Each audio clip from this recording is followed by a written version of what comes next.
I have not experienced institutionalized racism on a personal level, but I have heard stories from close friends who had experiences with this racial disparity. I am personally a white male, which I firmly believe is the cause behind why I have not experienced institutionalized racism. On the other hand, the friend whose experience I will use as an example of institutionalized racism taking place in modern day society is of African American descent. This friend of mine struggled with substance abuse issues, which resulted in legal problems due to their behavior. I work as a behavioral health technician in the field of substance abuse, which is where I met this individual. Prior to treatment, this individual was pulled over by law enforcement, handcuffed, and searched with guns drawn all over a broken taillight. During the interaction with law enforcement, drugs were found, which landed them in jail and then on to rehab. The results of this interaction may have saved this individual's life, but societal problems are emphasized on by the behaviors of law enforcement. The issue that I have with this individual's interaction with law enforcement is the fact that the level of treatment that they receive seems to only be a commonality amongst those of color. This is not the first time that I have heard a similar story to this where law enforcement gave a heightened level of treatment, but the issue is that in each account, the individual telling the story of their past experience with law enforcement was of color. Hearing these stories of institutionalized racism have been influential in me becoming aware of racial disparities throughout society.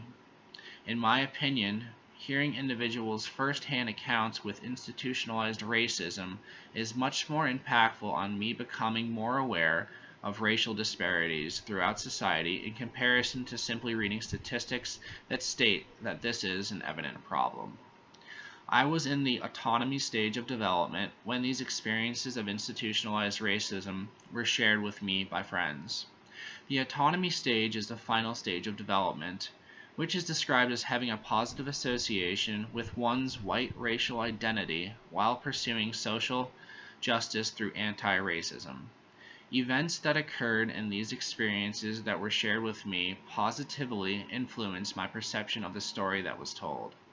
While being in the autonomy stage of development, I was able to identify all of the social injustices that occurred to the individual. Having the ability to identify social injustices allowed me to begin to develop strategies to combat these social injustices. By utilizing CRT, one action that I could take to challenge power structures, such as the criminal justice system that perpetuate racial inequality, is through education. In the video, White Privilege, Racism, White Denial, and the Cost of Inequality, Tim Wise highlights a critical issue within society, which are stereotypes. Wise emphasizes on the war on drugs as a tactic to oppress those of color. Furthermore, he states that whites are much more likely to be carrying drugs during a traffic stop in comparison to individuals of color. The issue is that individuals of color are much more likely to be searched for drugs in comparison to those who are white. Wise shares an experience he has when he trained law enforcement. He asked what their thoughts of a young African American male who was driving an expensive car were, and their response was drug dealer. When asked what their thoughts of a young white male who is driving the same expensive car were, the response was a spoiled rich kid. This emphasizes on the impactful nature of stereotypes and how they are used within society, which inadvertently results in the impression of people of color.